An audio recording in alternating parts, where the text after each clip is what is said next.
This is a Columbia AA, which is a really nice machine. And I know I say that a lot about these machines because most of them are really nice. But this, when you get a good close look at the case, you'll see what I mean.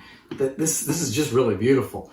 This Columbia came out in 1901, and that period from 1895-96 to 1905, Columbia was coming out with some great machines.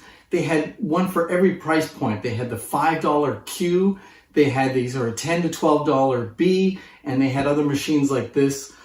This one was $18. A really nice machine. What I love about Columbia is they didn't hesitate to make something that looked really good. I think a lot of the Edison machines are a little plain for my liking, but the Columbia people, they really like to embellish machines with trim and a lot of embossed ID plates. This one doesn't have that kind of ID plate. It's got one on the end of the mandrel, but not the regular square or rectangular ID plate, which is usually on the bed plate. I'm going to bring you in close to look at this machine because it's quite pretty. As usual, we'll start with the decal. And as usual, it's a beautiful Graphophone decal from New York. Okay, you'll probably notice that this decal is a little stretched out. For this machine, they went with a little different proportions for the decal. I think it looks really nice. And there's the case. Look at that. All that work on it. Really nice. And even if you look at the lid, look at that lid. Beautiful finish. Lots of nice woodwork. And we get back to this machine. Same quality of woodwork. And then, I don't know if you can see it, but the end is aluminum and it's jeweled. So it's got those little swirls on it. Really cool, really nice. A little extra touch that really makes this machine look beautiful.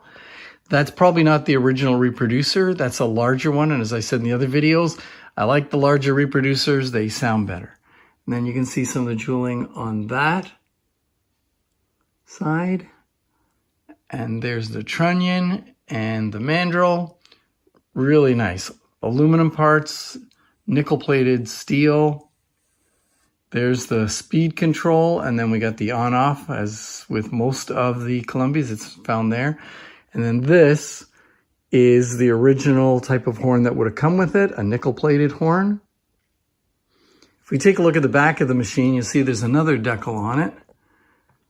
Grand prize at the Paris Exposition of 1900. Wow, really nice decal. It survived.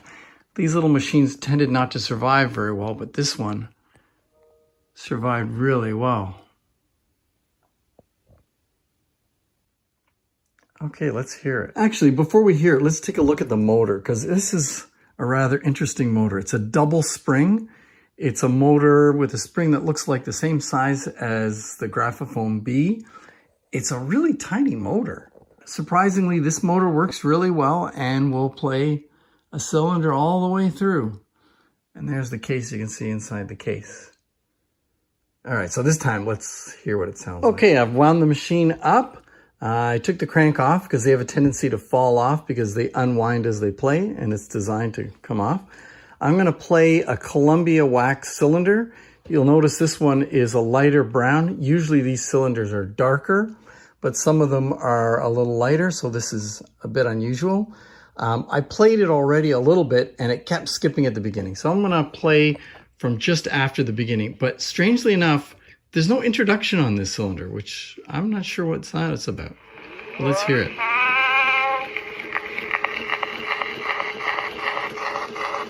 Oops, there we go.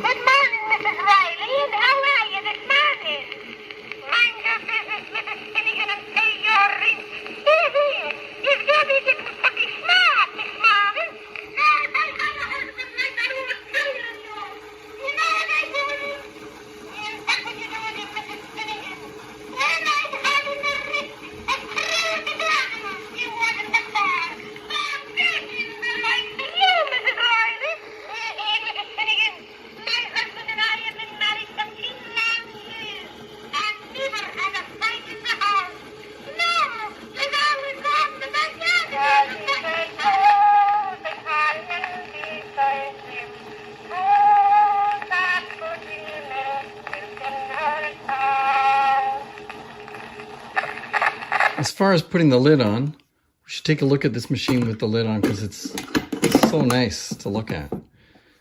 And the way it clips on, these levers move down and then you move them up to lock the lid in place. So I got to get the lid on properly first. I think that's right. There we go. And I lift those up and the lid is locked on. Look at that case.